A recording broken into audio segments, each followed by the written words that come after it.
Are you looking for ways to keep the deer and other wildlife out of your garden?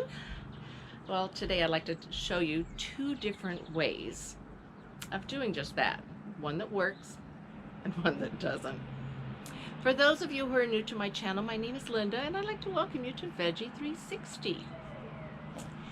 In our yard, we have three main garden areas. We have our main vegetable garden, as well as two fruit tree beds behind me. In one of the beds we have a peach tree, a sour cherry tree, and two varieties of red raspberries. And then on the other bed, I hope you can see, we have an Asian pear, a sweet cherry, and a plum tree, as well as boysenberry, black raspberries, and strawberries. So we've got a lot of fruit trees. Oh, and I forgot to mention blueberry bush.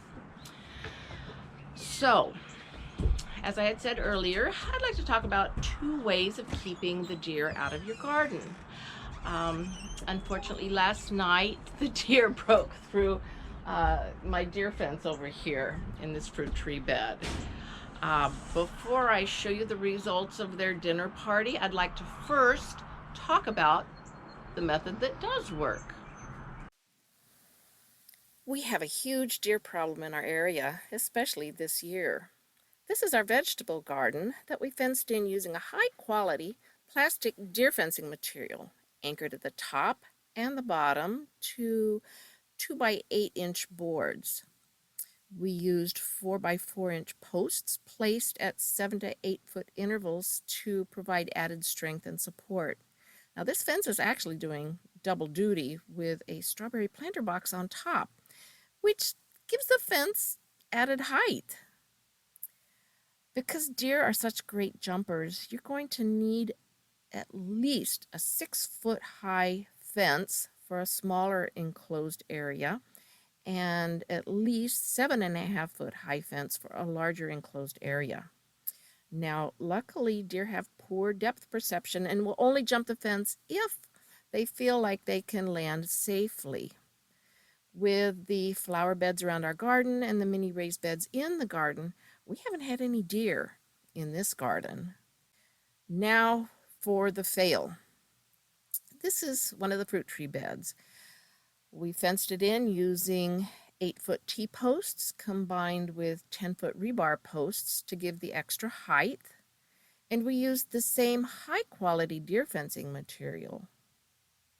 We thought we could keep the deer out, but what we didn't realize was how small of a hole they could actually crawl through. The bunnies and groundhogs had chewed through the bottom of the fence in several areas, so this is what I found when I came out this morning. The deer broke through and had a feast last night in the fruit tree bed. They enjoyed a nice meal of peach tree leaves. You can see how they defoliated this poor tree. Broke several branches off, did quite a bit of damage, but at least they left us the peaches. We're going to have a wonderful crop this year. I'm so excited. We're getting close to harvest time. I guess that's what lured them in.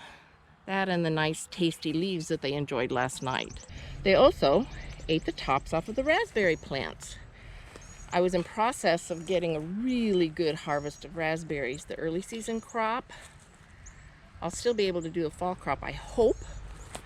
But look at what they did to the early season. Oh my gosh, they just ate the tops right off of the raspberries. They did leave us a few to harvest. That was nice. But man, they just really did a lot of damage last night. They had quite the feast in here. Oh, I am so upset. So this is an example of a major fail on a deer fence. If you learned something from this video, please hit the like button and subscribe so you don't miss out on any future videos. Thank you for watching. Bye-bye now.